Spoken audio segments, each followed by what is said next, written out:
তোমাকে বিয়ে করাই আমার সবথেকে বড় পাপ হয়েছে, জানো তো? কেন, আমি আবার কি করলাম? তুমি জানো আমার জন্য কত বুদ্ধিমান হ্যান্ডসাম পাত্র এসেছিল? তুমি তো বিশ্বাসই করবে না। এ মা, না না না না, ছি ছি ছি ছি ছি ছি, বিশ্বাস কেন করব না? ওই পাত্রগুলো তো বুদ্ধিমান বলেই তো তোমাকে বিয়ে করেনি, আর আমি বোকা বলেই তো ফেঁসে গেলাম। মানে তোমাকে তো আজকে আমি মেরেই ফেলবো। তুমি আজকে দিব্যি খাও যে আমি ছাড়া পৃথিবীর সব মেয়ে তোমার বোন। দিব্যি কাটবো? আজকে তো শুক্রবার, এই শুক্রবার দিনে আমি কোনো দিব্যি কাটি না। ঠিক আছে, আজকে কাটতে হবে না আর দিব্যিটা, কালকে কেটে নিও। কালকে? এই কালকে তো শনিবার, কালকে তো একদমই হবে না, কালকে তো আমার আবার মৌনব্রত থাকে। ঠিক আছে, তাহলে রোববার দিন কেটে নেবে।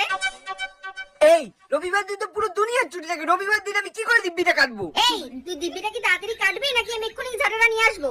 আরে কাটছি তো কাটছি, বাবা এত ভাইলেন্ট হয়ে যাচ্ছে কেন? কাটছি, আমি কাটছি। আমি দিব্যি কাটছি যে পৃথিবীর সব মেয়ে আমার বোন, আচ্ছা শুধু তোমাকে আর আমার শালিকে ছাড়া। না না মা, কাঁদে না কাঁদে না মা, আমি এয়ারটেলের অফিসে ফোন করেছি, আসছে এক্ষুনি। মা আর কাঁদে না। ওই তো চলে এসছে মনে হয়, দাঁড়া বস, আমি আসছি। হ্যাঁ বলুন, কি হয়েছে? আরে দেখুন না, আমার মেয়েটা এয়ারটেল সিমটা গিলে ফেলেছে।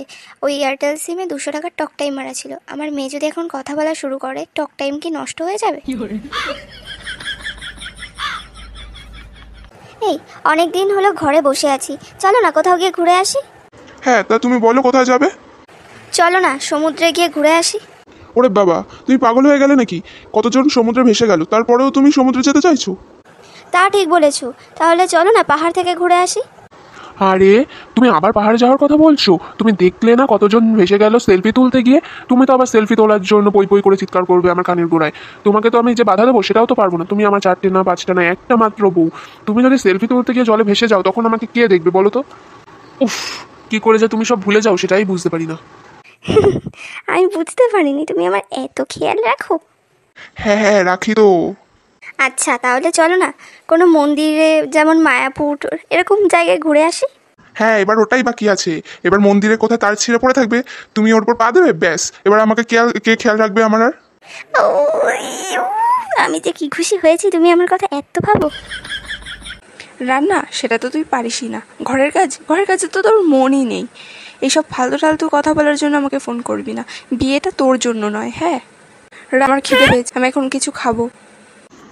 এই, তুমি তোমার বোনের সাথে এইভাবে কথা বলছো কেন? আমি আমার বোনের সাথে না, আমি আমার ভাইয়ের সাথে কথা বলছিলাম। ও আচ্ছা। কি? আচ্ছা তুমিই বলো, কালকে থেকে যদি বাড়িতে রান্নার লোক না থাকে, আমার বৌদিটা কি না খেয়ে থাকবে? হ্যাঁ, সেটা তো তুমি ঠিকই বলেছো।